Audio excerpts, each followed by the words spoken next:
आदरणीय राष्ट्रपति जी के संबोधन पर आभार प्रकट करने के लिए मैं उपस्थित हुआ हूं। कल और आज, कल तो रात देर तक सभी माननीय सांसदों ने अपने विचारों से इस आभार प्रस्ताव को समृद्ध किया। कई माननीय अनुभवी सांसदों ने भी अपने विचार प्रकट किए और स्वाभाविक है कि लोकतंत्र की परंपरा भी है। जहां आवश्यकता था वहां प्रशंसा हुई, जहां परेशानी थी वहां कुछ नकारात्मक बातें भी हुई, लेकिन ये बहुत स्वाभाविक है। अतः कि मेरे लिए बहुत बड़ा सौभाग्य है कि देश की जनता ने मुझे 14वीं बार इस जगह पर बैठ करके राष्ट्रपति जी के उद्बोधन को आभार व्यक्त करने के लिए अवसर दिया है। और इसलिए मैं आज जनता जनार्दन का भी बड़े आदर के साथ आभार व्यक्त करना चाहता हूं। और सदन में चर्चा में जिन जिन लोगों ने हिस्सा लिया, चर्चा को समृद्ध किया, उन सब का भी मैं आभार व्यक्त करता हूं। आदरणीय सभापति जी, हम 2025 में हैं। एक प्रकार से 21वीं सदी का 25% हिस्सा बीत चुका है।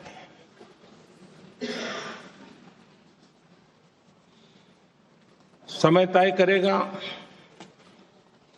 20वीं सदी के आजादी के बाद और 21वीं सदी के प्रथम 25 साल में क्या हुआ, कैसा हुआ।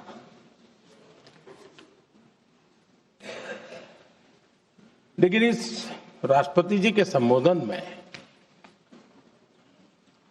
अगर हम बारीकी इसको अध्ययन करेंगे तो ये साफ नजर आता है कि उन्होंने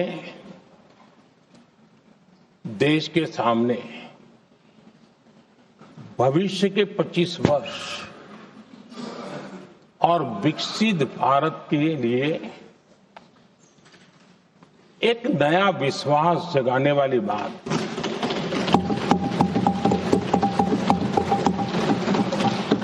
एक प्रकार से आदरणीय राष्ट्रपति जी का ये उद्बोधन विकसित भारत के संकल्प को मजबूती देने वाला है, नया विश्वास पैदा करने वाला है और जन सामान्य को प्रेरित करने वाला है। आदरणीय सभापति जी, सारे अध्ययन बार बार ये कह चुके हैं कि गत 10 वर्ष में देश की जनता ने हमें सेवा करने का मौका दिया। 25 करोड़ देशवासी गरीबी को परास्त करके गरीबी से बाहर निकले।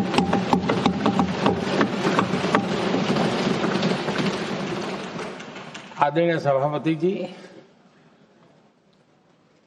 5 दशक तक गरीबी हटाओ के नारे सुने हो और अब 25 करोड़ गरीब गरीबी को परास्त करके बाहर निकले। ऐसे ही नहीं होती। योजनाबद्ध तरीके से, समर्पित भाव से, अपनेपन की पूरी संवेदनशीलता के साथ जब गरीबों के लिए जीवन खपाते हैं ना, तब ये होता है। आदरणीय सभापति जी, जब जमीन से जुड़े लोग जमीन की सच्चाई को जानते हुए जमीन पर जीवन खपाते हैं, तब जमीन पर बदलाव निश्चित होके रहता है।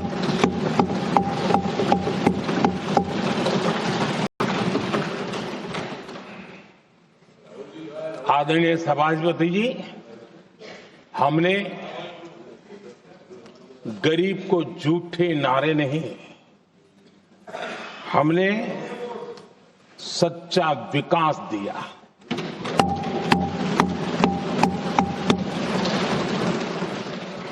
गरीब का दुख, सामान्य मानवी की तकलीफ, मिडिल क्लास के सपने ऐसे ही नहीं समझे जाते। आदरणीय सभापति जी, इसके लिए एक जज्बा चाहिए।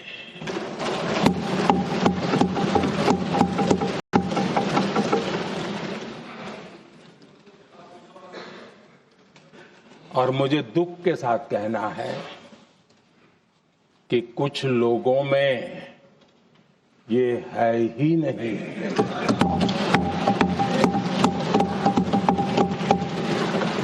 आदरणीय सभापति जी, बारिश के दिनों में कच्ची छत, फुसकी, प्लास्टिक की चादर वाली छत, उससे नीचे जीवन गुजारना कितना मुश्किल होता है। पल पल सपने रौंद दिए जाते हैं, ऐसे पल होते हैं, ये हर कोई नहीं समझ सकता। आदरणीय सभापति जी, अब तक गरीबों को 4 करोड़ घर मिले हैं।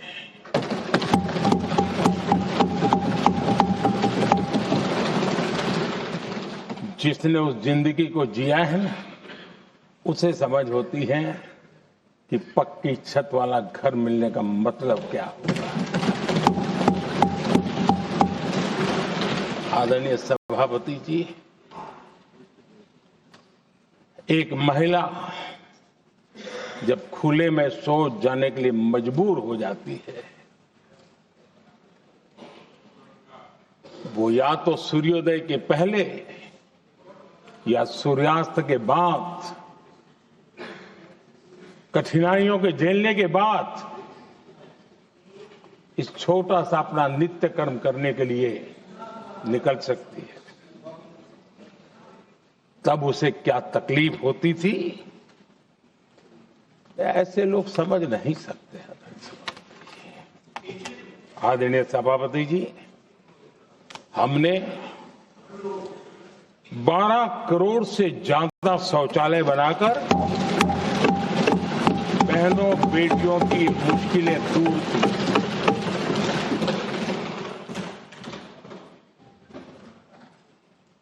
आदरणीय सभापति जी, आजकल मीडिया में ज्यादा ही चर्चा हो रही है, सोशल मीडिया में और अधिक हो रही है। कुछ नेताओं का फोकस घरों में जकूजी पर, स्टाइलिश शावर्स पर, लेकिन हमारा फोकस तो हर घर जल पहुंचाने पर है।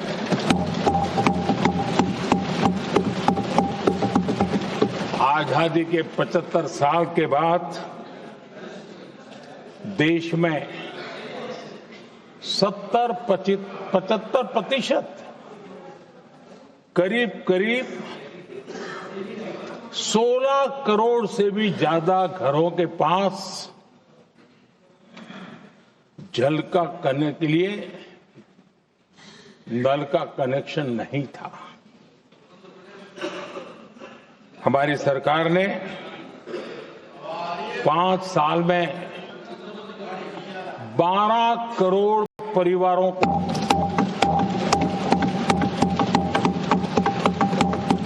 घरों में नल से जल देने का काम किया है और काम तेजी से आगे भी बढ़ रहा है। आदरणीय सभापति जी, हमने गरीबों के लिए इतना काम किया और इसके कारण आदरणीय राष्ट्रपति जी ने अपने अभिभाषण में इसका विस्तार से वर्णन किया है। जो लोग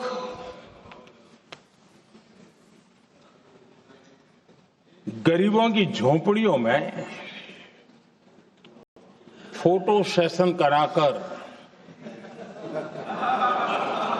अपना मनोरंजन करते रहते हैं, उन्हें संसद में गरीबों की बात बोरिंग ही लगेगी।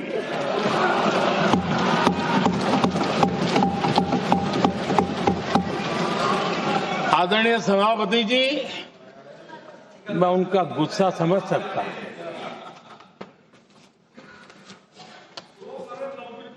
आदरणीय सभापति जी,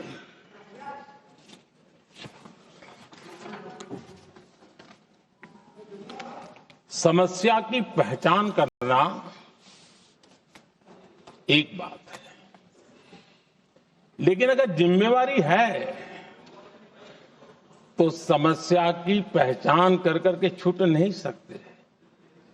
उसके समाधान के लिए समर्पित भाव से प्रयास करना होता है। हमने देखा है और पिछले 10 साल के हमारे काम को देखा होगा और राष्ट्रपति जी के अभिभाषण में भी देखा होगा। हमारा प्रयास समस्या की समाधान का रहता है और हम समर्पित भाव से प्रयास करते हैं। आदरणीय सभापति जी, हमारे देश में एक प्रधानमंत्री हुआ करते थे।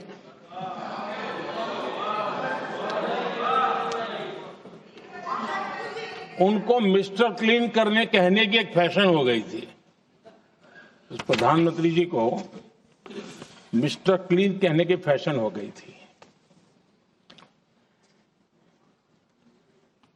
उन्होंने एक समस्या को पहचाना था और उन्होंने कहा था कि दिल्ली से 1 रुपया निकलता है तो गांव में 15 पैसा पहुंचता है।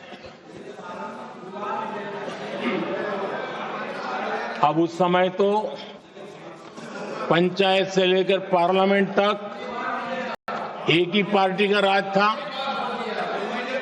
पंचायत से पार्लियामेंट तक एक ही पार्टी का राज था और उस समय उन्होंने सार्वजनिक रूप से कहा था कि 1 रुपया निकलता है 15 पैसा पहुंचता है।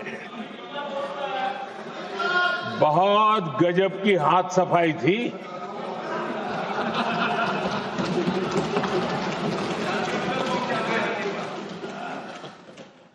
पंद्रह पैसा किसके पास जाता था, ये देश का सामान्य मानवी भी आसानी से समझ सकता है।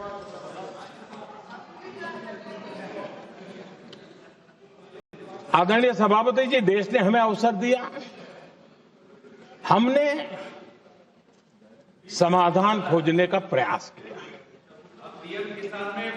हमारा मॉडल है बचत भी विकास भी। जनता का पैसा जनता के लिए। हमने जनधन, आधार,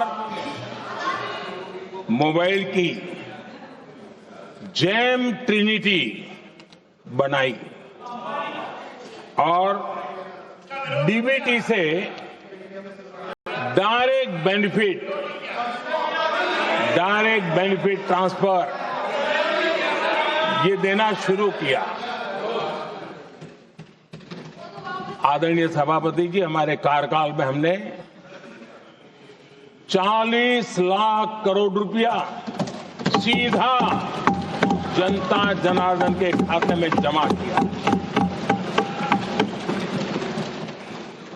आदरणीय सभापति जी, इस देश का दुर्भाग्य देखिए, सरकारें कैसी चलाई गई, किसके लिए चलाई गई। माननीय सदस्य, मैं सबसे आपसे आग्रह कर रहा हूं, आप सदन की गरिमा बनाए रखें। बैठे बैठे कोई माननीय सदस्य टिप्पणी नहीं करे, उचित नहीं है, ये गलत तरीका है आपका। ये सदन की मर्यादा नहीं है आपकी। आप प्रोटेक्ट करना चाहते हो उनको इस तरीके से, गलत तरीका, ये गलत तरीका है। आप बैठे बैठे टिप्पणी करना चाहते हैं।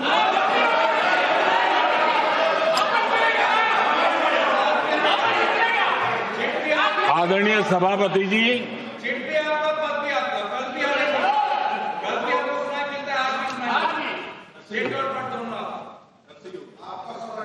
जब ज्यादा बुखार चढ़ जाता है तब लोग कुछ भी बोलते हैं, लेकिन इसके साथ साथ ज्यादा हताशा निराशा फैल जाती है तब भी बहुत कुछ बोलते हैं। आदरणीय सभापति जी, जिनका जन्म नहीं हुआ था, जो भारत की इस धरती पर अवतरित नहीं हुए थे, ऐसे 10 करोड़ फर्जी लोग सरकारी खजाने से अलग अलग योजनाओं का फायदा ले रहे थे। आदरणीय सभापति जी, सही को अन्याय न हो इसलिए राजनीतिक फायदा नुकसान की परवाह किए बिना हमने इन 10 करोड़ फर्जी नामों को हटाया और असली लाभार्थियों को खोज खोज करके उन तक मदद पहुंचाने का अभियान चलाया। आदरणीय सभापति जी, ये 10 करोड़ फर्जी लोग जब हटे और भिन्न भिन्न योजनाओं का हिसाब लगाएं तो करीब करीब 3 लाख करोड़ रुपया गलत हाथों से जाने से बच गए। मैं हाथ किसका था ये नहीं कह रहा हूं, गलत हाथों से। आदरणीय सभापति जी, हमने सरकारी खरीद में भी टेक्नोलॉजी का भरपूर उपयोग किया, ट्रांसपेरेंसी लाए और जेम पोर्टल, जो आज राज्य सरकारें भी उसका उपयोग कर रही है, जेम पोर्टल से जो खरीदी हुई उससे आमतौर पर जो खरीदी होती है उससे कम पैसों में खरीदी हुई और सरकार के 1,15,000 करोड़ रुपए की बचत हुई।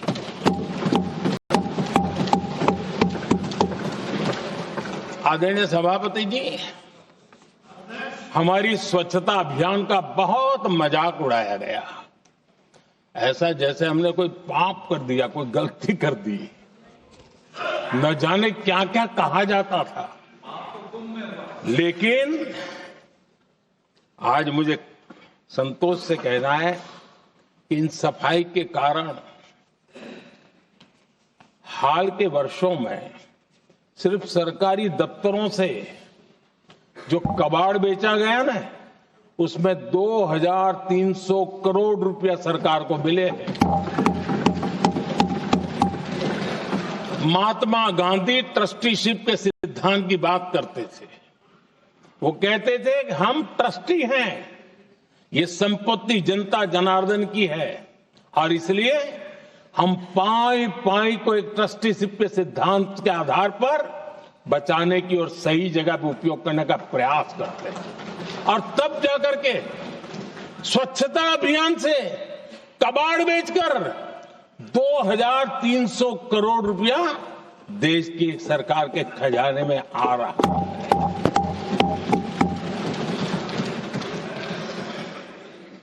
आदरणीय सभापति जी, हमने एक महत्वपूर्ण निर्णय लिया इथेनॉल ब्लेंडिंग का।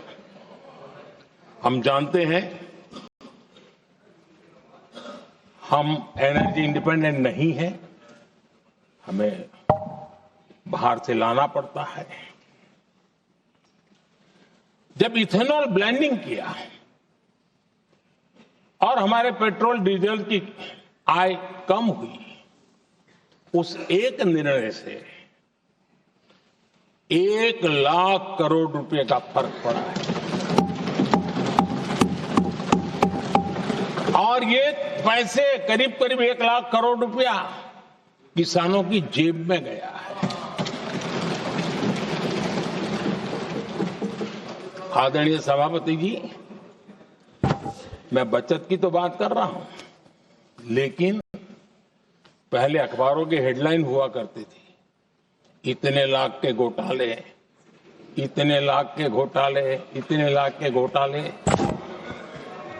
10 साल हो गए, ये घोटाले न कर करके, घोटाले न होने से भी देश के लाखों करोड़ रुपए बचे हैं जो जनता जनार्दन की सेवा में लगे हैं।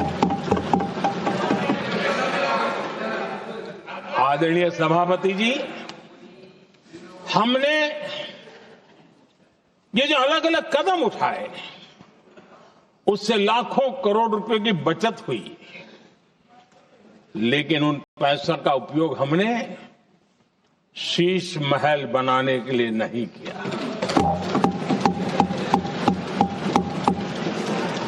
इसका उपयोग हमने देश बनाने के लिए किया है।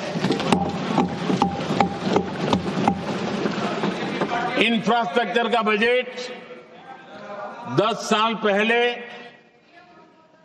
1,80,000 करोड़ था, हमारे आने से पहले।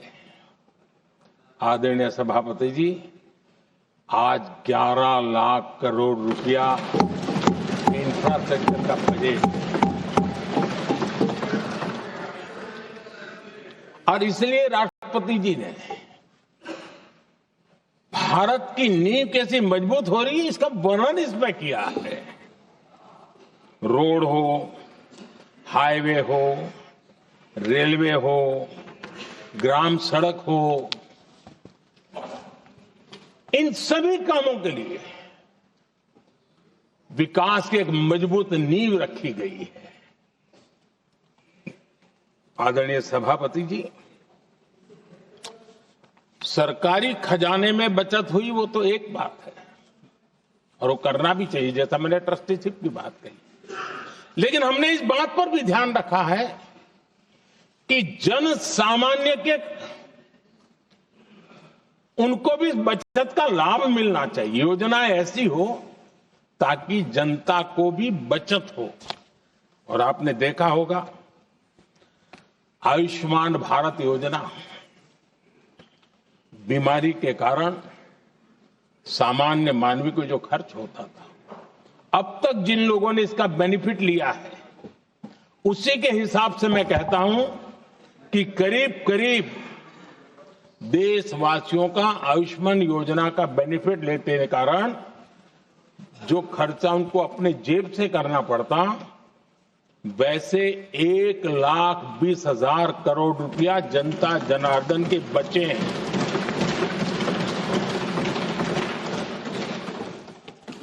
ये आवश्यक है कि अब जैसे जन औषधि केंद्र, आज मध्यम वर्ग के परिवार में 60-70 साल उम्र के परिवार के स्वजन हो तो स्वाभाविक है कोई न कोई बीमारी आ ही जाती है, दवाई का खर्चा भी होता है, दवाएं महंगी भी होती है। हमने जब से जन औषधि केंद्र खोले हैं जिसमें 80% डिस्काउंट होता है, और उसके कारण जिन परिवारों ने इन जन औषधि केंद्रों से दवाइयां ली हैं उनके करीब करीब 30,000 करोड़ रुपए दवाई को खर्चा बचा है।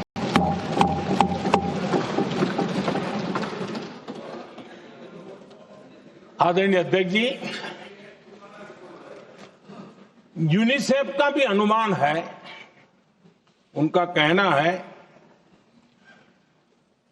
कि जिसके घर में स्वच्छता और टॉयलेट बना, उन्होंने इसका बड़ा सर्वे किया था, उस परिवार को करीब करीब साल भर में 70,000 रुपए की बचत की है। स्वच्छता अभियान कहो, टॉयलेट बनाने का काम कहो, शुद्ध जल पहुंचाने का काम करो, कितना बड़ा फायदा हमारे सामान्य परिवार को हो रहा है। आदरणीय अध्यक्ष जी, नल से जल, मैंने प्रारंभ में उसका उल्लेख किया। WHO की एक रिपोर्ट आई है। WHO का कहना है कि नल से जल शुद्ध पानी मिलने के कारण उन परिवारों में जो अन्य बीमारियों के खर्चे होते थे, औसत 40,000 रुपया परिवार का बचा है।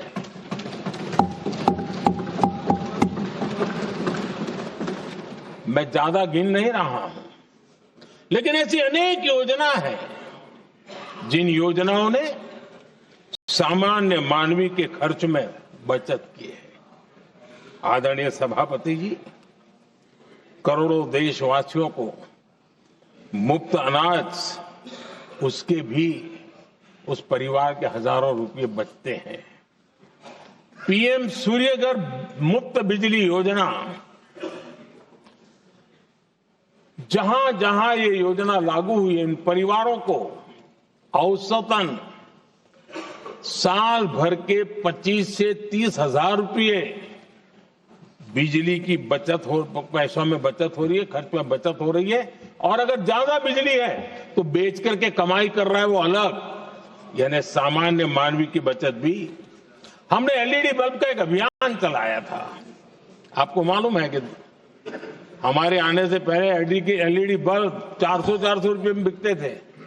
हमने इतना अभियान चलाया, उसकी कीमत 40 रुपया हो गई, और LED बल्ब के कारण बिजली की भी बचत हुई और उजाला भी ज्यादा मिला, और उसमें देशवासियों के करीब 20,000 करोड़ रुपए बचे हैं।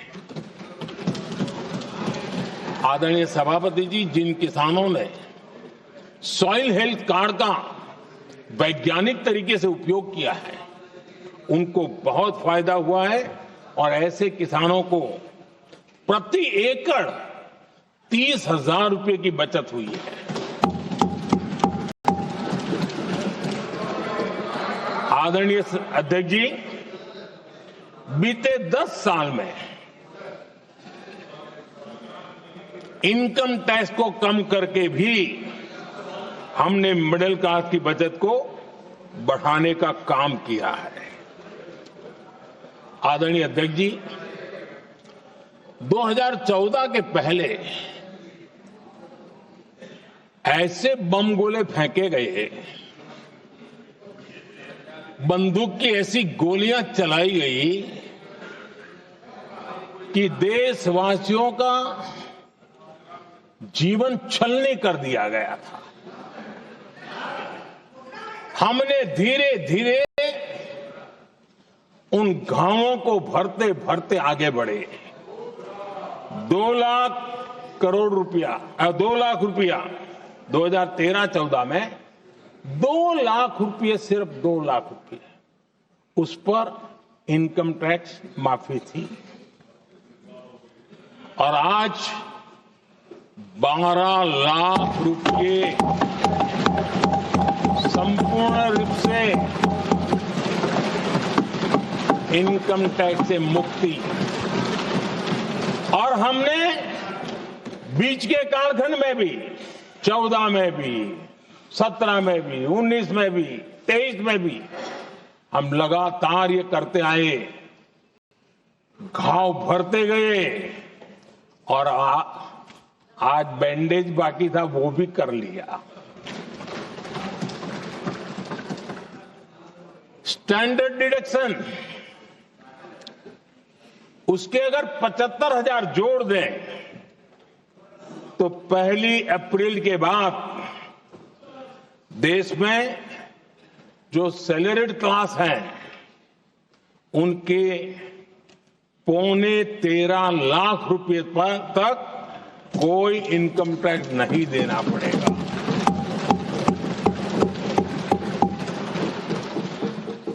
आदरणीय सभापति जी,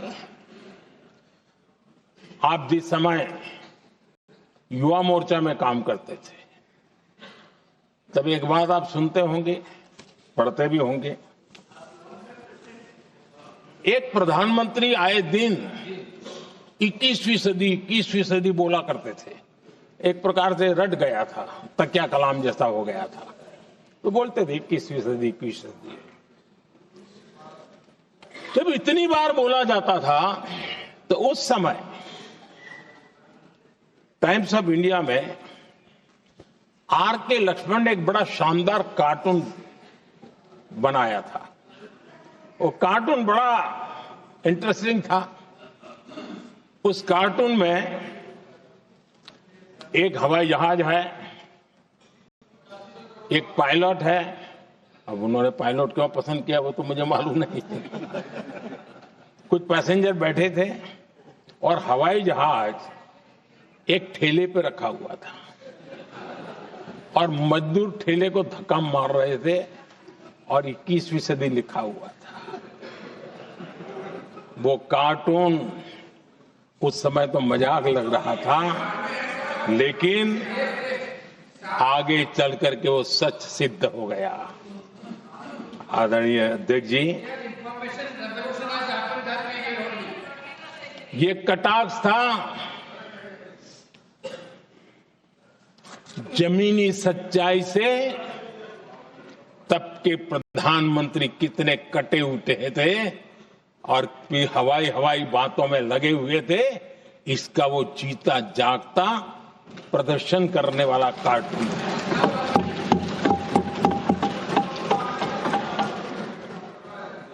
आदरणीय अध्यक्ष जी, जिन्होंने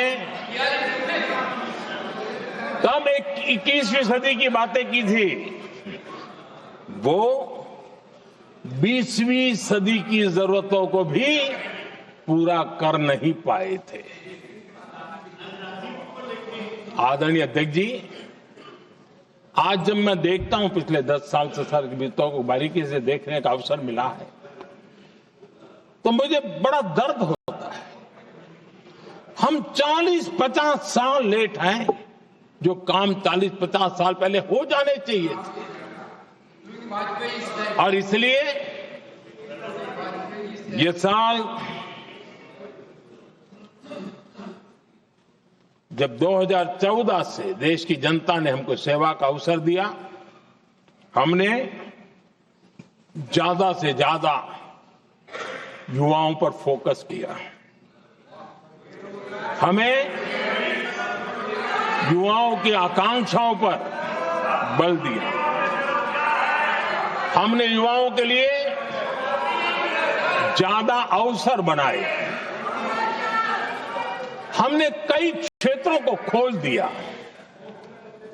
और जिसके कारण हम देख रहे हैं देश के युवा अपने सामर्थ्य का परचम लहरा रहे हैं। देश में हमने स्पेस सेक्टर को खोल दिया, डिफेंस सेक्टर को खोला, सेमीकंडक्टर मिशन लेकर के आए, इनोवेशन को बढ़ावा देने के लिए अनेक नई योजनाओं को हमने आकार दिया। स्टार्टअप इंडिया इकोसिस्टम पूरा डेवलप किया।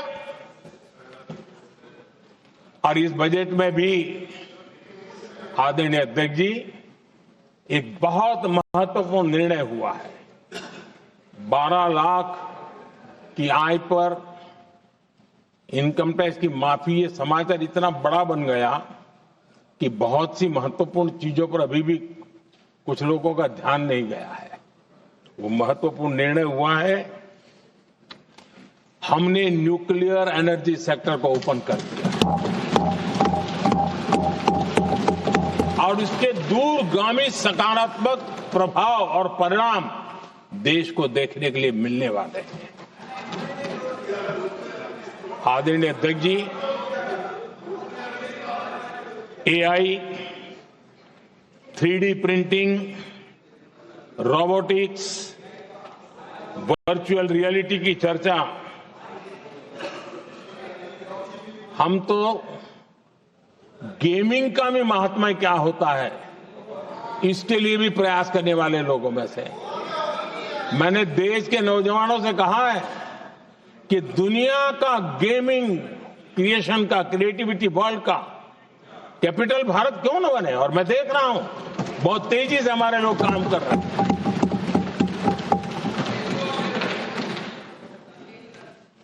कुछ लोगों को अब जब एआई की बात होती है, कुछ लोगों को अब ये शब्द फैशन में है तो बोला जाता है, लेकिन मेरे लिए सिंगल एआई नहीं है, डबल एआई। भारत की डबल ताकत है। एक एआई आर्टिफिशियल इंटेलिजेंस, दूसरा एआई एस्पिरेशनल इंडिया।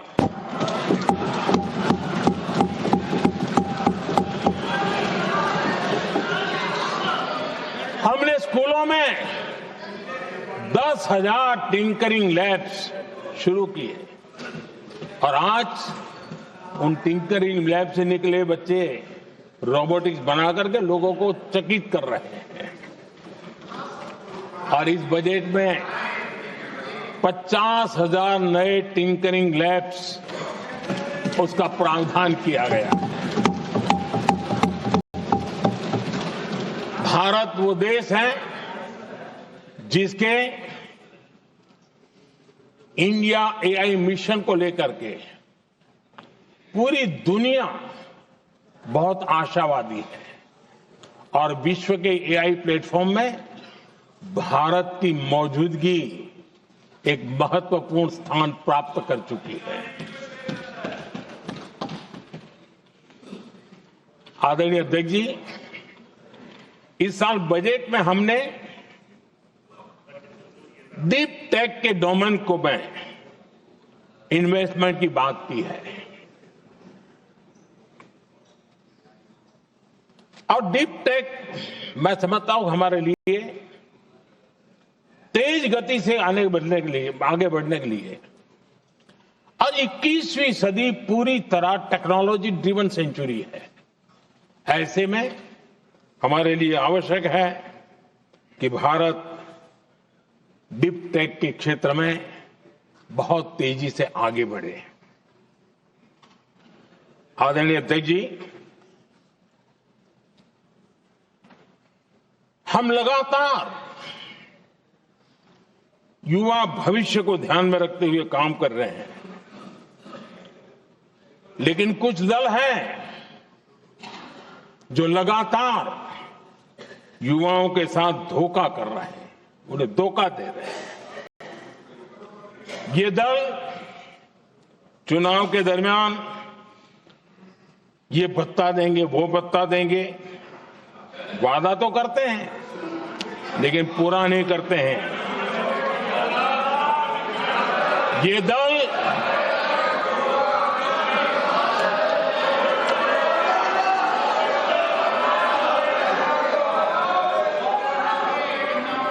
माननीय सदस्य गरिमा प्रतिष्ठा बनाए रखें। भारत की संसद में आप प्लीज बैठे बैठे टिप्पणी नहीं करें, और नए माननीय सदस्य बैठे बैठे टिप्पणी कर रहे हैं। आदरणीय अध्यक्ष जी, ये दल युवाओं के भविष्य पर आपदा बनकर गिरे हुए हैं।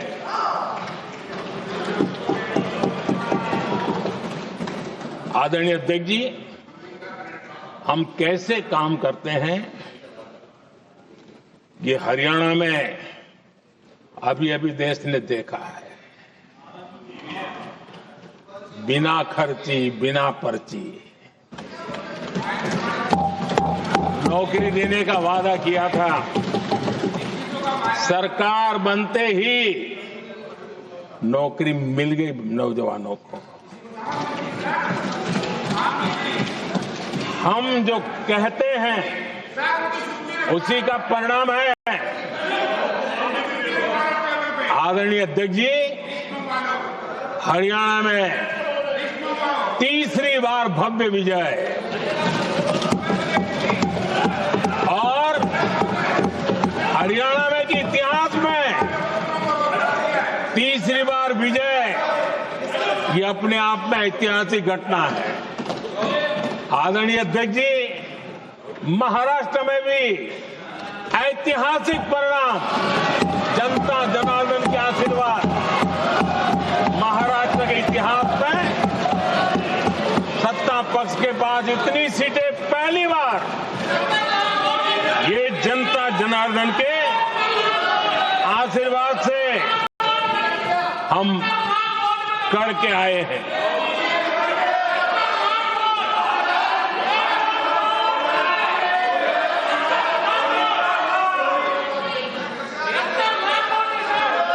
कुछ समझते हैं आदरणीय चीजों को। अध्यक्ष जी, कल जवाब दिया था ना आपको।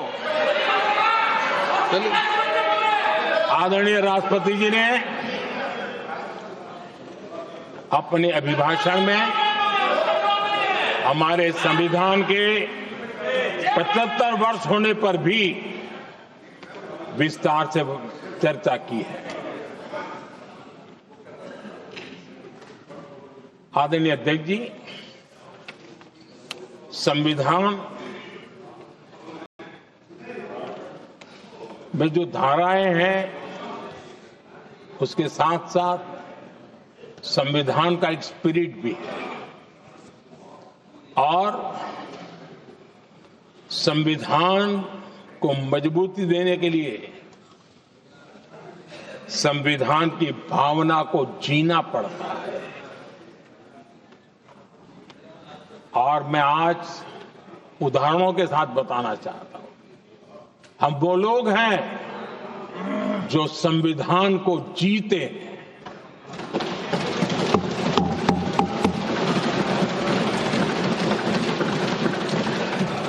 आदरणीय अध्यक्ष महोदय, हमारे यहां ये बात सही है, परंपरा है कि राष्ट्रपति जी जब उद्बोधन करते हैं तो उस सरकार के उस साल के कार्यकाल का ब्यौरा देते हैं। उसी प्रकार से राज्यों में गवर्नर का जो उद्बोधन होता है सदन में, वो उस राज्य के कार्यकलापों का ब्यौरा देते हैं। संविधान और लोकतंत्र का स्पिरिट क्या होता है? जब गुजरात के 50 वर्ष हुए, गोल्डन जुबली ईयर मना रहे थे, और सद्भाग्य से मुझे उस समय मुख्यमंत्री के रूप में सेवारत था मैं, तो हमने एक महत्वपूर्ण निर्णय किया। हमने किया इस गोल्डन जुबली ईयर में पिछले 50 वर्ष में सदन में जितने भी गवर्नर के भाषण हुए, मतलब उस समय की सरकारों का ही वाहवाही उसमें होती है, हमने कहा कि उन 50 साल में जितने भी गवर्नर के भाषण हुए हैं सबको ही एक पुस्तक के रूप में तैयार किया जाए, ग्रंथ बनाया जाए, और आज सभी लाइब्रेरीज में वो ग्रंथ अवेलेबल है। मैं तो बीजेपी वाला था, गुजरात में तो ज्यादातर कांग्रेस की सरकारें रही थी, उन सरकारों के गवर्नर के भाषण थे, लेकिन उसको भी प्रसिद्ध कराने का काम भाजपा से बना एक मुख्यमंत्री कर रहा था। क्यों? हम संविधान को जीना जानते हैं, हम संविधान को समर्पित है, हम संविधान के स्पिरिट को समझते हैं। आदरणीय अध्यक्ष जी, आप जानते हैं 2014 में जब हम आए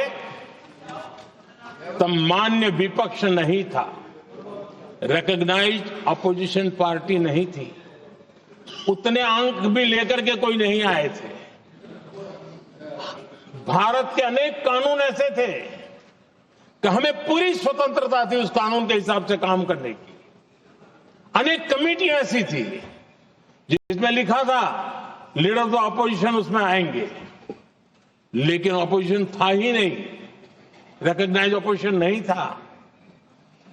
ये हमारा संविधान जीने का स्वभाव था, ये हमारा संविधान का स्पिरिट था, ये हमारी लोकतंत्र की मर्यादाओं का पालन करने का इरादा था। हमने तय किया कि भले मान्य विपक्ष नहीं होगा, रिकॉग्नाइज अपोजिशन नहीं होगा, लेकिन जो सबसे बड़े दल का सब नेता है उसको मीटिंगों में बुलाएंगे। ये लोकतंत्र का स्पिरिट होता है, तब होता है।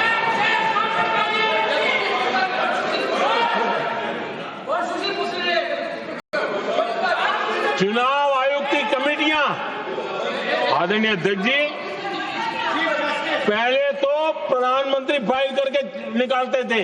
ये हम हैं जिसने अपोजिशन के लीडर को भी उस कमेटी में बिठाया है।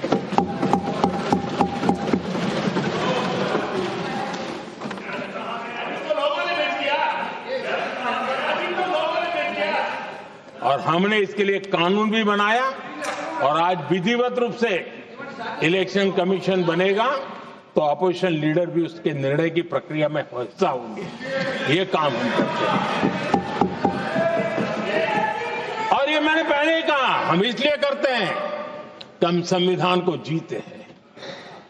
आदरणीय अध्यक्ष जी, दिल्ली में आपको कई स्थान ऐसे मिलेंगे जहां कुछ परिवारों ने अपने म्यूजियम बना करके रखे हुए हैं।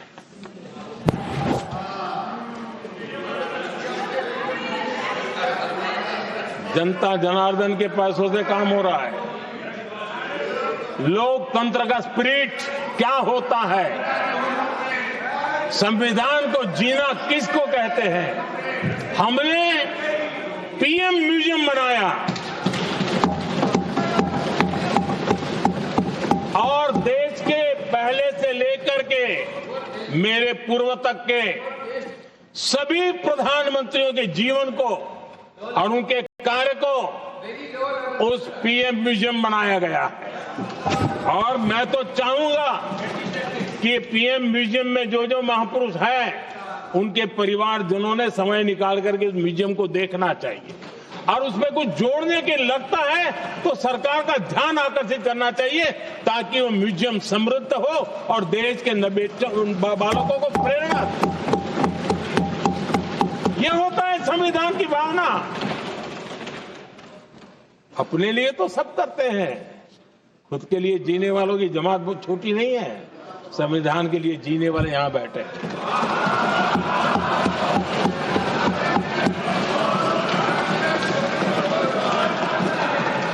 आदरणीय अध्यक्ष जी,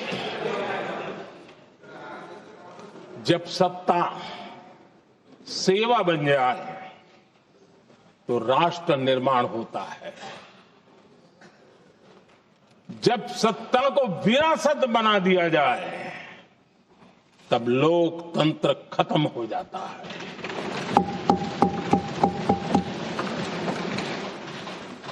आदरणीय अध्यक्ष जी, हम संविधान की भावना को लेकर के चलते हैं। हम जहर की राजनीति नहीं करते हैं।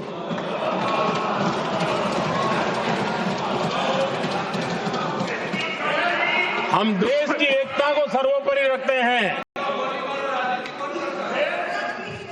इसलिए सरदार वल्लभ भाई पटेल का दुनिया का सबसे ऊंचा स्टैच्यू बनाते हैं और स्टैच्यू ऑफ यूनिटी देश को जोड़ने का जिस महापुरुष ने काम किया उसका हम स्मरण करते हैं। और वो भाजपा के नहीं थे, वो जनसंघ के नहीं थे। हम संविधान को जीते हैं, इसलिए इस सोच से आगे बढ़ते हैं।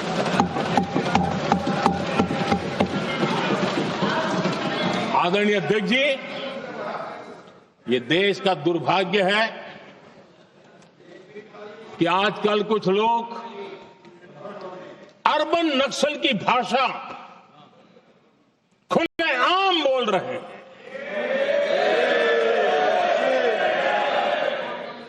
और अर्बन नक्सल जिन बातों को बोलते हैं, इंडियन स्टेट के सामने मोर्चा लेना,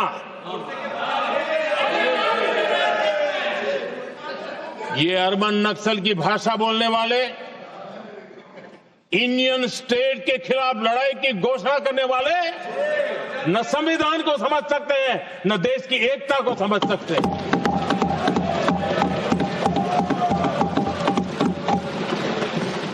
आदरणीय अध्यक्ष जी,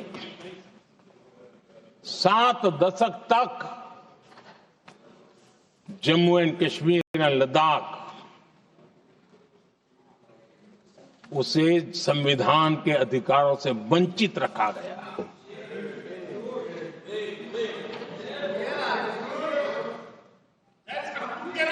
ये संविधान के साथ भी अन्याय था और जम्मू कश्मीर और लद्दाख के लोगों के साथ भी अन्याय था।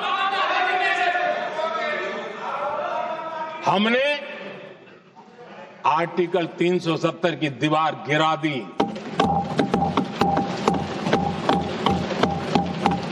अब जम्मू कश्मीर और लद्दाख के उन राज्यों को, देशवासियों को जो अधिकार हैं, वो अधिकार उनको मिल रहे हैं। और संविधान का महात्म्य हम जानते हैं, संविधान की भावना को जीते हैं, इसलिए ऐसे मजबूत निर्णय भी हम करते हैं। आदरणीय अध्यक्ष जी, हमारा संविधान हमें भेदभाव करने का अधिकार नहीं देता है। जो लोग संविधान को जेब में लेकर के जीते हैं, उनको पता नहीं है कि आपने मुस्लिम महिलाओं को कैसी मुसीबतों में जीने के लिए मजबूर कर दिया था। हमने ट्रिपल तलाक का खात्मा कर करके संविधान की भावना के अनुरूप मुस्लिम बेटियों को हक देने का काम किया है, समानता का अधिकार दिया है।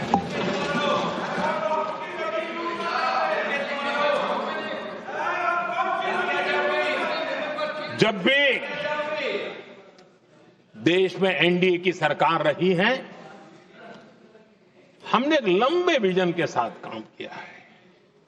पता नहीं देश को बांटने के लिए किस किस प्रकार की भाषाओं का प्रयोग किया जा रहा है।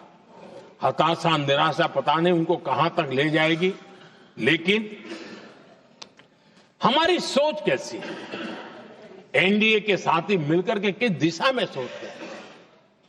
हमारे लिए जो पीछे है, जो आखिरी है, और महात्मा गांधी जी ने जो कहा था, उसकी तरफ हमारा ध्यान ज्यादा है। और उसी का परिणाम है कि अगर हम मंत्रालयों की रचना करते हैं, तो भी मंत्रालय कौन सा बनाते हैं? पूर्वोत्तर के लिए अलग मंत्रालय बनाते हैं।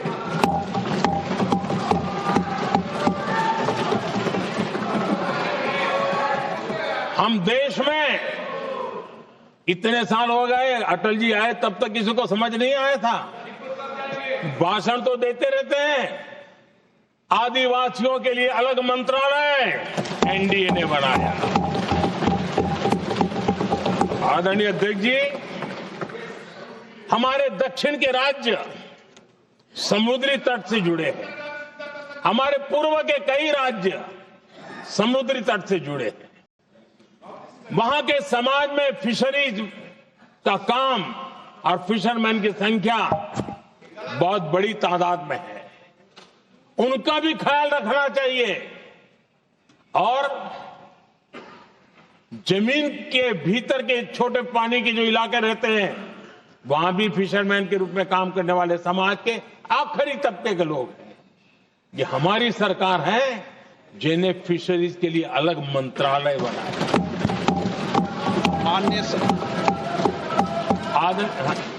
माननीय सदस्यों, अगर सभा की सहमति हो तो सभा की कार्रवाई इस विषय की समाप्ति तक बढ़ा दी जाए। माननीय प्रधानमंत्री जी। आदरणीय अध्यक्ष जी, समाज के दबे कुचले वंचित लोग, इनके अंदर एक सामर्थ्य होता है। अगर स्किल डेवलपमेंट पर बल दिया जाए तो उनके लिए नए अवसर बन सकते हैं, उनकी आशा आकांक्षा के अनुरूप जिंदगी बना सकते हैं। और इसलिए हमने अलग स्किल मंत्रालय बनाया। आदरणीय अध्यक्ष जी, देश में लोकतंत्र का पहला धर्म होता है कि हम सत्ता को सामान्य से सामान्य नागरिक तक उसका अवसर मिले।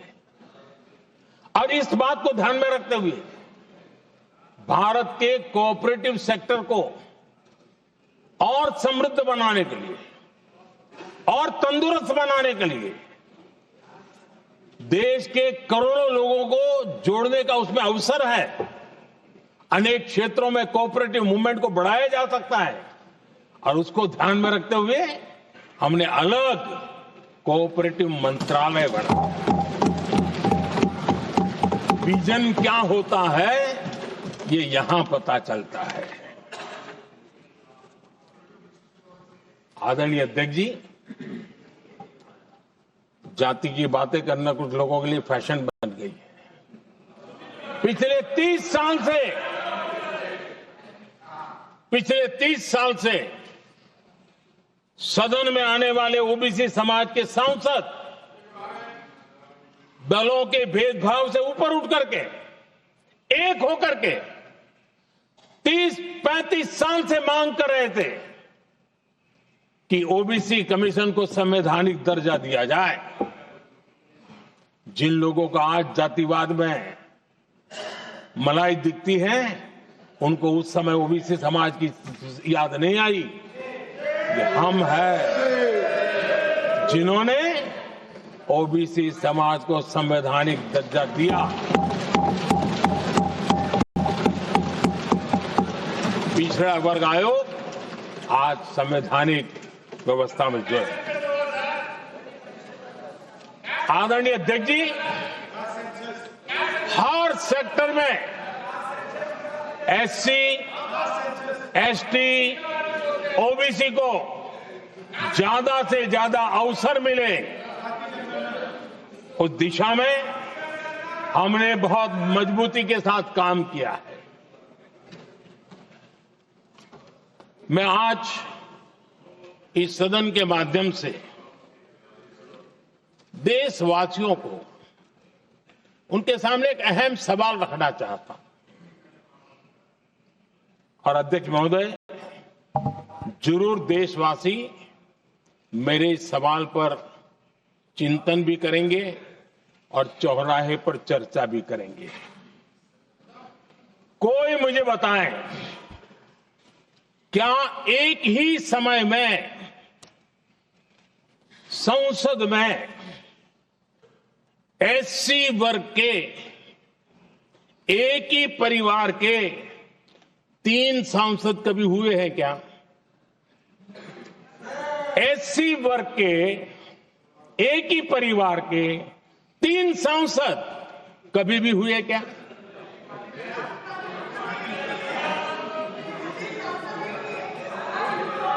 मैं दूसरा सवाल पूछता हूं, कोई मुझे बताए कि एक ही कालखंड में एक ही समय में संसद में एसटी वर्ग के एक ही परिवार के 3 एमपी हुए हैं क्या?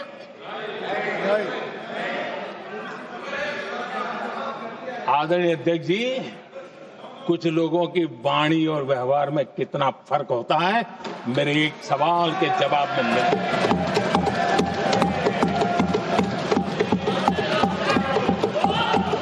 जमीन आसमान का अंतर होता है, रात दिन का अंतर होता है।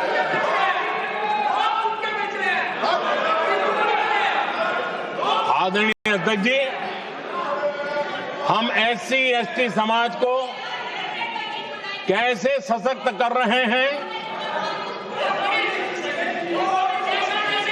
आदरणीय अध्यक्ष जी, समाज में तनाव पैदा किए बिना एकता की भावना को बरकरार रखते हुए समाज के वंचितों का कल्याण कैसे किया जाता है, इसका मैं एक उदाहरण देता हूं।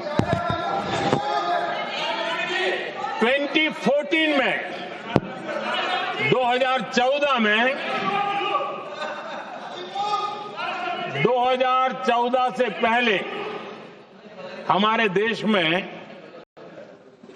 मेडिकल कॉलेजों की संख्या 387 थी।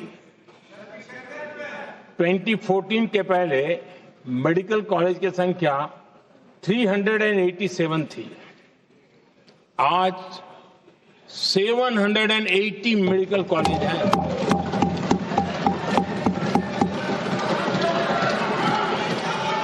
अब मेडिकल कॉलेज बड़े हैं तो सीटें भी बड़ी हैं। ये बहुत महत्वपूर्ण एंगल है आदरणीय अध्यक्ष जी, और इसलिए कॉलेजें बड़ी हैं, सीटें भी बड़ी हैं।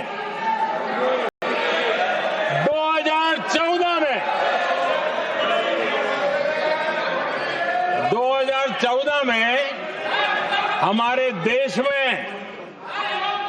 एससी छात्रों की 2014 से पहले हमारे देश में एससी छात्रों की एमबीबीएस की सीट 7,700 थी।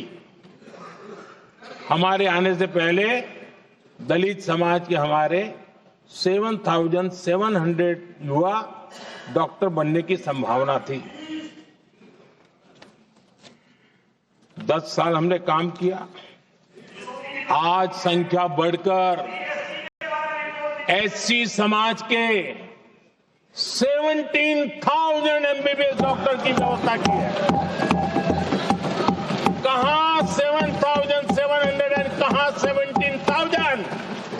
अगर दलित समाज का कोई कल्याण का और समाज में तनाव लाए बिना एक दूसरे के सम्मान को बढ़ाते हुए, आदरणीय अध्यक्ष जी,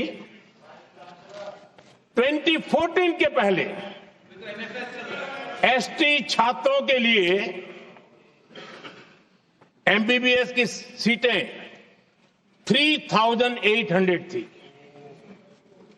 आज ये संख्या बढ़कर लगभग 9,000 हो गई है।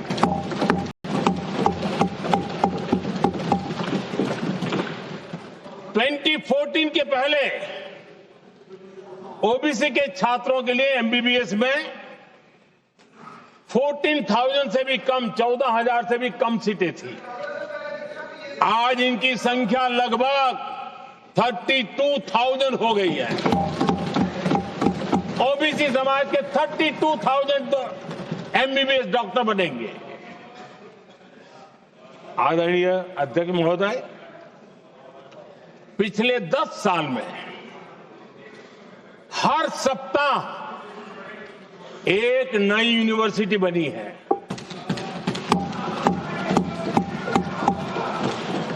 हर दिन एक नई आईटीआई बनी है। हर 2 दिन में एक नया कॉलेज खुला है।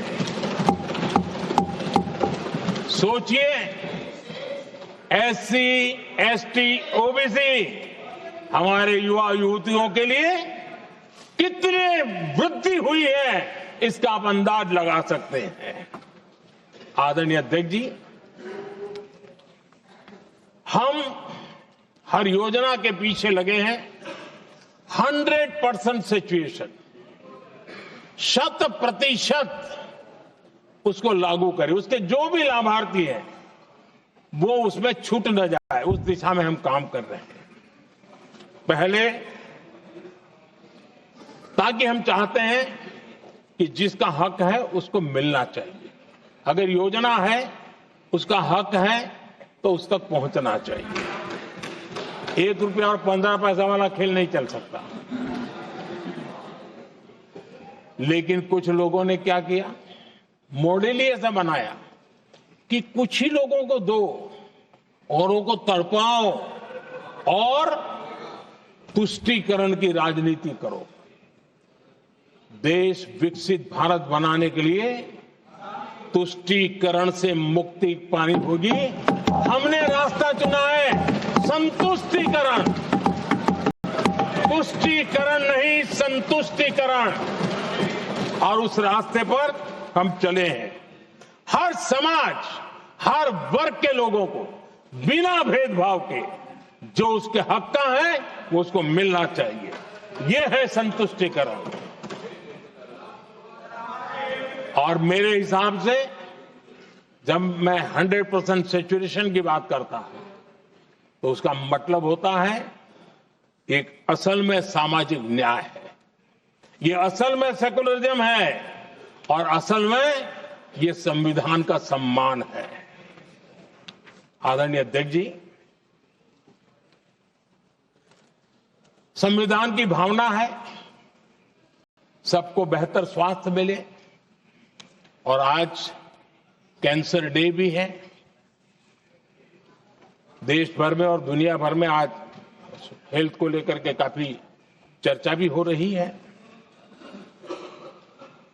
लेकिन कुछ लोग हैं जो गरीब को, बुजुर्गों को आरोग्य की सेवाएं मिले उसमें अड़ंगे डाल रहे हैं, और वो भी अपने राजनीतिक स्वार्थ के कारण। आज आयुष्मान से देश के 30,000 अस्पताल जुड़े हैं और अच्छे स्पेशलाइज्ड प्राइवेट अस्पताल जुड़े हैं जहां आयुष्मान कार्ड वाले को मुफ्त इलाज मिलता है। लेकिन कुछ राजनीतिक दलों ने अपने संकुचित मानस के कारण, कुनीतियों के कारण गरीबों के लिए इन अस्पतालों के दरवाजे बंद करके रखे हुए हैं और इसका नुकसान कैंसर के मरीजों को उठाना पड़ा है। पिछले दिनों पब्लिक हेल्थ जर्नल लैंसेट की स्टडी आई है।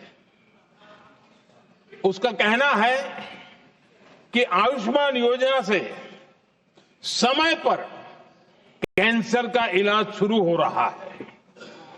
सरकार कैंसर की जांच कराने के संबंध में बहुत ही गंभीर है, क्योंकि जितना जल्दी जांच हो, जितना जल्दी ट्रीटमेंट शुरू हो, हम कैंसर पेशेंट को बचा सकते हैं।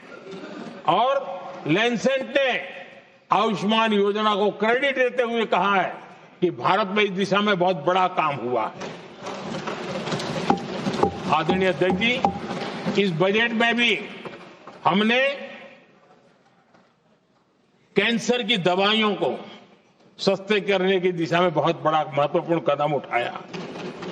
इतना ही नहीं, एक महत्वपूर्ण जो निर्णय लिया है वो आने वाले दिनों में, और जब आज कैंसर डे है तो मैं जरूर कहना चाहूंगा सभी माननीय सांसद इसका लाभ ले सकते हैं अपने इलाके के ऐसे मरीजों के लिए।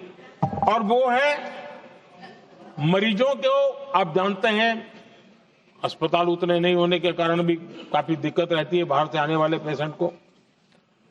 200 डे केयर सेंटर बनाने का निर्णय इस बजट में किया गया है। ये डे केयर सेंटर पेशेंट को भी, उसके परिवार को भी बहुत बड़ी राहत देने वाला काम करेगा। आदरणीय अध्यक्ष महोदय जी, राष्ट्रपति जी के भाषण की चर्चा के समय यहां विदेश नीति की भी चर्चा हुई और कुछ लोगों को लगता है जब तक फॉरेन पॉलिसी नहीं बोलते तब तक वो मैच्योर नहीं लगते, इसलिए उनको लगता है फॉरेन पॉलिसी तो बोलना चाहिए फिर भले ही देश का नुकसान हो जाए। मैं ऐसे लोगों को जरा कहना चाहता हूं,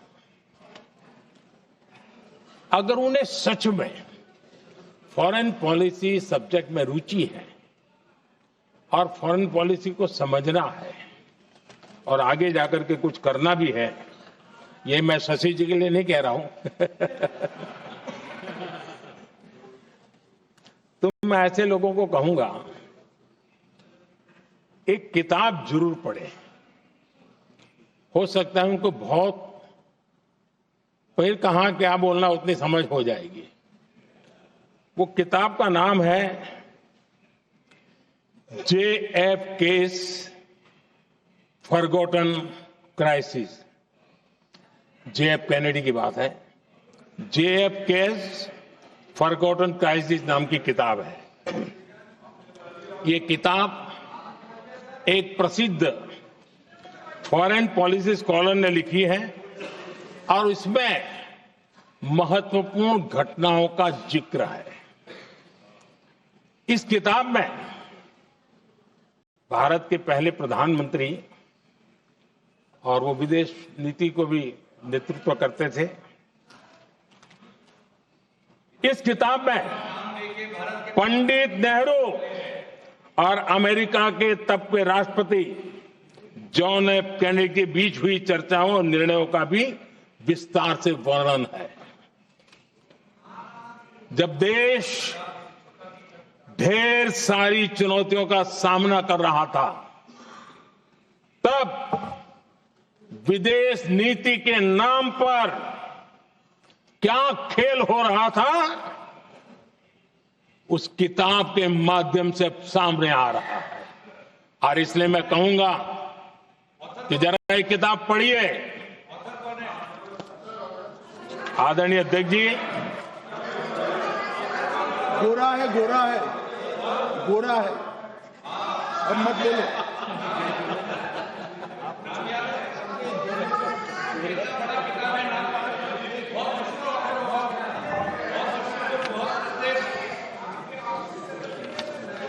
आदरणीय अध्यक्ष जी, राष्ट्रपति जी के अभिभाषण के बाद एक महिला राष्ट्रपति जी, एक गरीब परिवार की बेटी,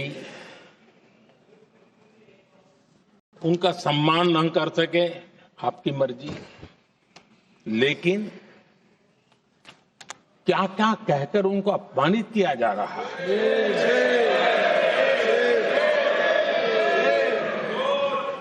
मैं राजनीतिक हताशा निराशा समझ सकता हूं, लेकिन एक राष्ट्रपति के खिलाफ क्या कारण है? क्या कारण है?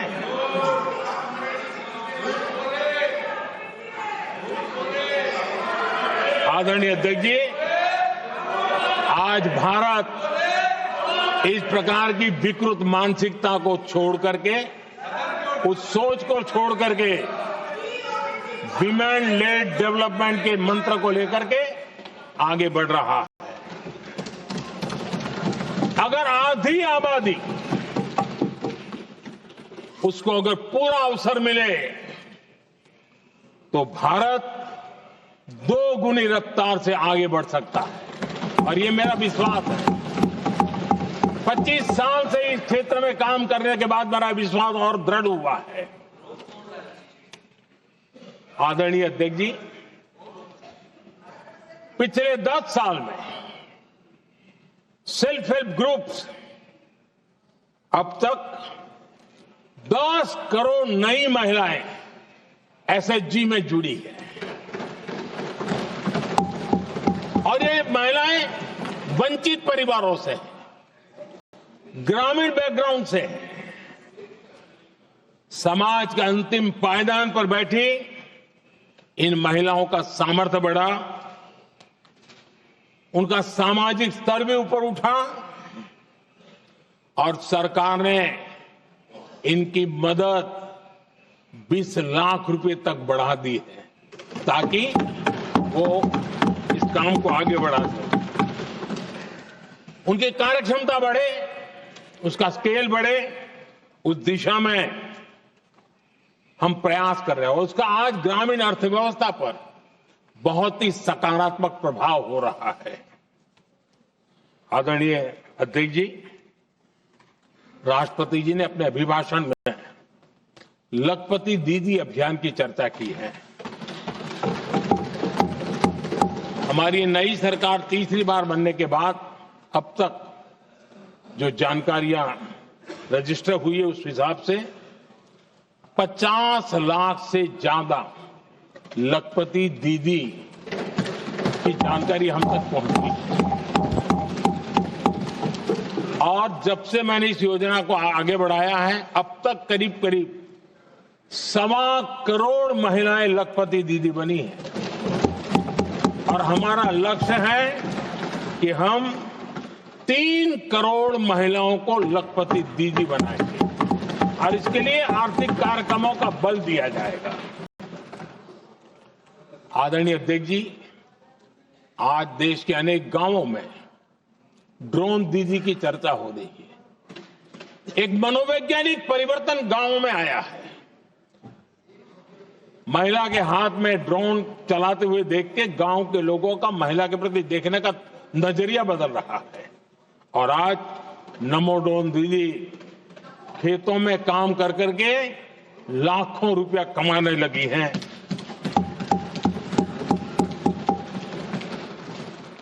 मुद्रा योजना भी नारी शक्ति के लिए उसके सशक्तिकरण की बहुत बड़ी भूमिका अदा कर रहा है। करोड़ों महिलाएं पहली बार मुद्रा योजना लेकर के उद्योग के अंदर अपने कदम रखे हैं और उद्योगपति की भूमिका में आई है। आदरणीय अध्यक्ष जी, 4 करोड़ परिवारों को जो घर दिए उसमें से करीब 75% मकान ऐसे हैं जिसके मालिकाना हक महिलाओं को मिला है। आदरणीय अध्यक्ष जी, ये बदलाव 21वीं सदी के सशक्त भारत की नींव रख रहा है। आदरणीय अध्यक्ष जी, विकसित भारत का लक्ष्य ग्रामीण अर्थव्यवस्था उसको सशक्त बिना किए बिना हम विकसित भारत का निर्माण नहीं कर सकते और इसलिए रूरल इकोनॉमी के हर क्षेत्र को हमने स्पर्श करने का प्रयास किया है और हम जानते हैं रूरल इकोनॉमी में खेती किसानी का बहुत महत्व रहता है। विकसित भारत के 4 स्तंभों में हमारा किसान एक मजबूत स्तंभ है। बीते दशक में खेती के बजट में 10 गुना वृद्धि की गई है। 10 टाइम 2014 के बाद की बात मैं बताता हूं और ये बहुत बड़ा जंप है। आदरणीय अध्यक्ष जी, आज जो लोग यहां किसान की बातें करते हैं, 2014 से पहले यूरिया मांगने पर लाठी पड़ती थी, रात रात कतारों में खड़ा रहना पड़ता था और वो एक जमाना था जब खाद किसानों के नाम पर निकलती थी लेकिन खेत में नहीं पहुंचती थी, कहीं और ही काले बाजारी में और 1 रुपया 15 पैसा वाला हाथ की सफाई का खेल चलता था। आज किसान को पर्याप्त खाद मिल रही है। कोविड का महासंकट आया, सारी सप्लाई चेन डिस्टर्ब हो गई, दुनिया में अनाप शनाप दाम बढ़ गए और परिणाम ये हुआ कि क्योंकि हम यूरिया पर डिपेंडेंट हैं, हमें बाहर से लाना पड़ता है। आज भारत सरकार को जो बोरा यूरिया का 3000 रुपए में पड़ता है, सरकार ने वो झेला और किसान को 300 से भी कम कीमत पर दिया है, 300 रुपए से कम। किसान को ज्यादा से ज्यादा फायदा हो, इसके लिए लगातार हम काम कर रहे हैं। आदरणीय अध्यक्ष जी, किसानों को सस्ती खाद मिले, इस एक काम के लिए पिछले 10 साल में 12 लाख करोड़ रुपया खर्च किया गया है।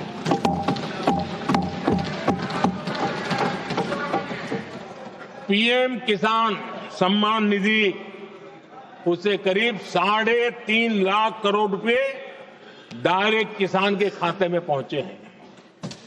हमने रिकॉर्ड एमएसपी भी बढ़ाया और पहले की तुलना में बीते दशक में 3 गुना अधिक हमने खरीदी की है।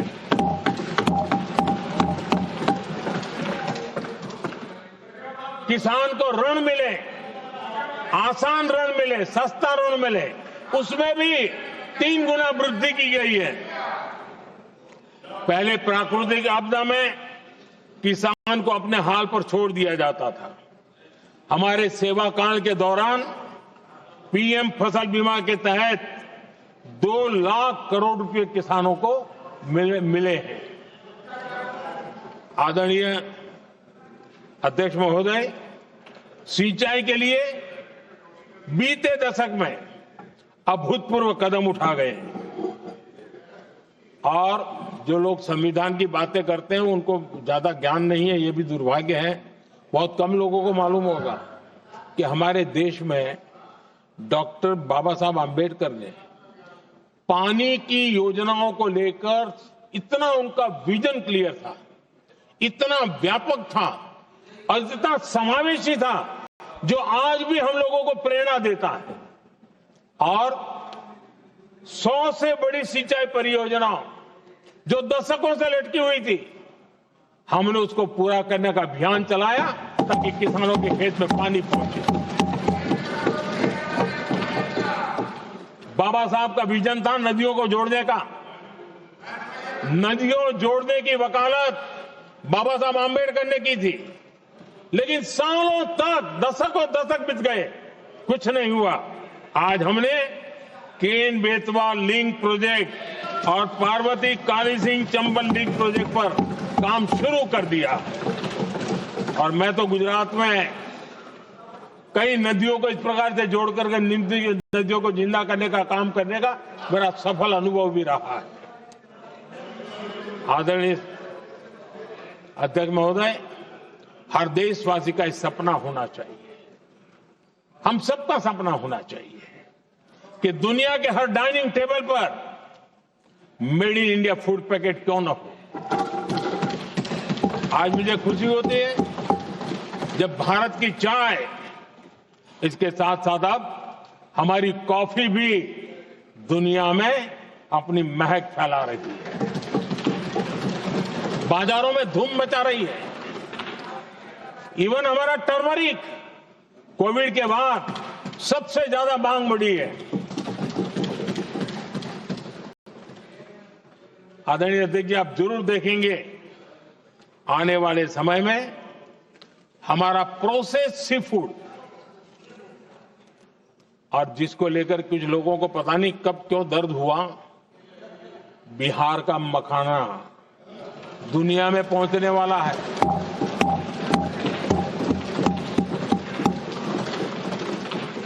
हमारा मोटा अनाज यानी श्री अन्न, ये भी दुनिया के बाजारों में भारत की शान बढ़ाएगा। आदरणीय अध्यक्ष महोदय, विकसित भारत के लिए फ्यूचर रेडी शहर, वो भी बहुत जरूरी है। हमारा देश बहुत तेजी से अर्बनाइजेशन की ओर बढ़ रहा है और इसे चुनौती और संकट नहीं मानना चाहिए, इसे अवसर मानना चाहिए और हमने उस दिशा में काम आगे करना चाहिए। इंफ्रास्ट्रक्चर का विस्तार अवसरों का प्रसार होता है। जहां कनेक्टिविटी बढ़ती है वहां संभावनाएं भी बढ़ती हैं। दिल्ली यूपी को जोड़ने वाली पहली नमो रेल, उसका लोकार्पण था और मुझे भी उसमें यात्रा करने का अवसर मिला। ऐसी कनेक्टिविटी, ऐसा इंफ्रास्ट्रक्चर भारत के सभी प्रमुख शहरों को पहुंचे, ये हमारी आने वाले दिनों की जरूरत है और हमारी दिशा है। आदरणीय अध्यक्ष जी, 10 साल में दिल्ली का नेटवर्क डबल हुआ और आज टियर 2, टियर 3 सिटी में भी मेट्रो नेटवर्क पहुंच रहा है।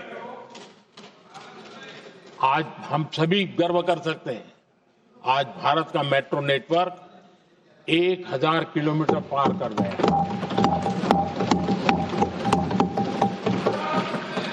और इतना ही नहीं, वर्तमान में 1000 किलोमीटर और उस पर भी काम चल रहा है।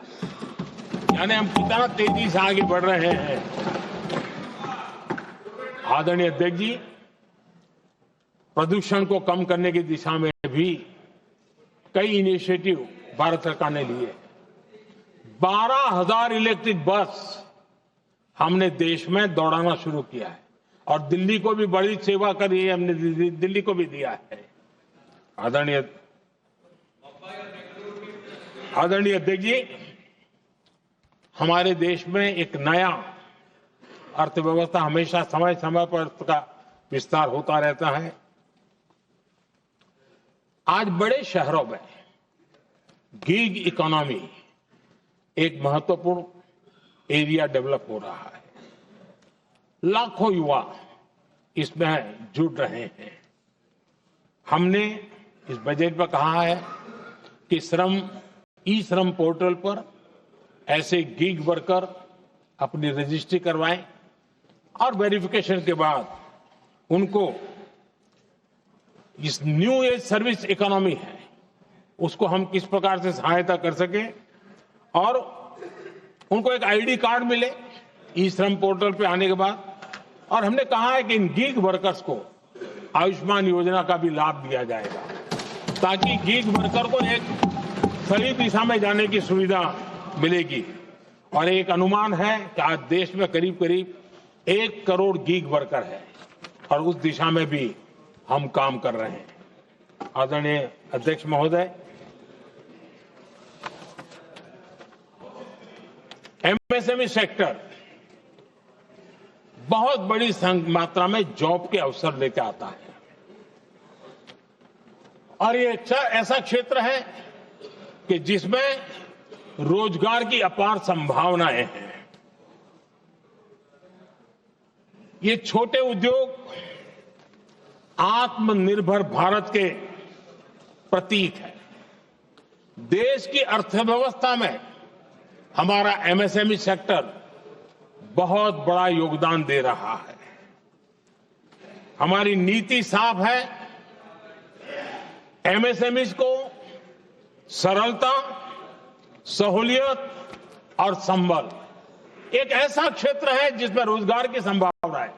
और इस बार हमने मिशन मैन्युफैक्चरिंग उस पर बल दिया है और एक मिशन मोड में हम मैन्युफैक्चरिंग सेक्टर मतलब कि एमएसएमई को बल देना और एमएसएमई के माध्यम से अनेक नौजवानों को रोजगार देना और स्किल डेवलपमेंट से रोजगार के लिए नौजवानों को तैयार करना, ऐसे पूरी इकोसिस्टम को हम बल देते हुए आगे बढ़ रहे हैं। एमएसएमई सेक्टर में सुधार के लिए कई पहलुओं पर हमने काम शुरू किया है। एमएसएमई के लिए क्राइटेरिया 2006 में बनाया गया था, उसे अपडेट नहीं किया गया। पिछले 10 वर्षों में इस क्राइटेरिया में हमने 2 बार अपग्रेडेशन करने का प्रयास किया और इस बार एक बहुत बड़ा जंप लगाया है। पहली बार 2020 में, दूसरी बार इस बजट में हमने एमएसएमई को आगे बढ़ाने का प्रयास किया है। हर तरफ उनको आर्थिक सहायता दी जा रही है। एमएसएमई के सामने चुनौती फॉर्मल फाइनेंशियल रिसोर्सेज की कमी की रही है। कोविड के संकट के काल में एमएसएमई को विशेष बल दिया गया। हमने खिलौना उद्योग उसको एक विशेष बल दिया, हमने कपड़ा उद्योग को विशेष बल दिया, उनको कैश फ्लो की कमी नहीं होने दी और बिना किसी गारंटी को लोन दिया। हजारों उद्योगों में लाखों नौकरियों की संभावनाएं बनी और नौकरियां सुरक्षित भी हुई।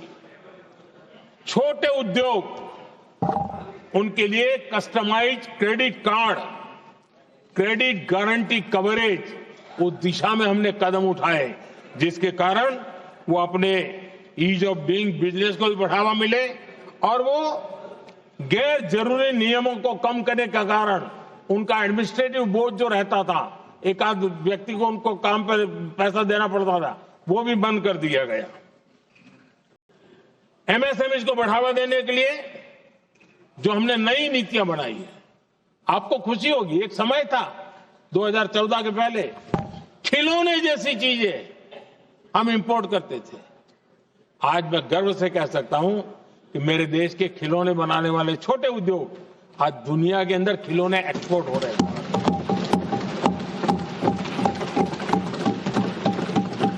और आयात में बहुत बड़ी गिरावट आई है। निर्यात में करीब 239% वृद्धि हुई है। एमएसएमई के जरिए संचालित ऐसे कई सेक्टर्स हैं जो दुनिया भर में अपनी पहचान बना रहे हैं। मेड इन इंडिया कपड़े, इलेक्ट्रॉनिक्स, इलेक्ट्रिकल गुड्स के सामान आज दूसरे देशों के जीवन का हिस्सा बन रहा है। आदरणीय अध्यक्ष जी, विकसित भारत के सपने को पूरा करने के लिए देश आगे बढ़ रहा है और बड़े आत्मविश्वास के साथ आगे बढ़ रहा है। विकसित भारत का सपना ये कोई सरकारी सपना नहीं होता है, वो 140 करोड़ देशवासियों का सपना है और इस सपने को हम सब ने जितनी ऊर्जा दे सकते हैं देने का प्रयास करना है। और दुनिया में उदाहरण है, 20-25 साल के कालखंड में दुनिया के कई देश विकसित बनकर के दिखाया है। तो भारत के पास तो सामर्थ्य अपार है। हमारे पास डेमोग्राफी है, डेमोक्रेसी है, डिमांड है, हम क्यों नहीं कर सकते? इस विश्वास के साथ हमें आगे बढ़ना है और हम भी 2047 जब देश आजाद होगा, तब आजादी के 100 साल होंगे तब हम विकसित भारत बन के रहेंगे। ये सपने लेकर के चलना चाहिए। और आदरणीय अध्यक्ष जी, मैं विश्वास से कहता हूं हमें और बड़े लक्ष्य पार करने और हम करके रहेंगे। और माननीय अध्यक्ष जी, ये तो अभी हमारी तीसरी ही टर्म है।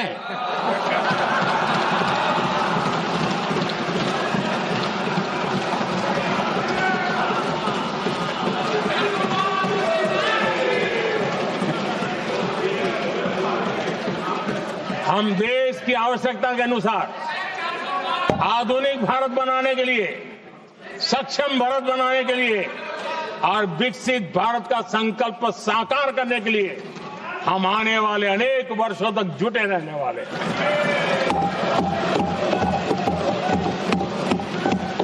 आदरणीय अध्यक्ष जी,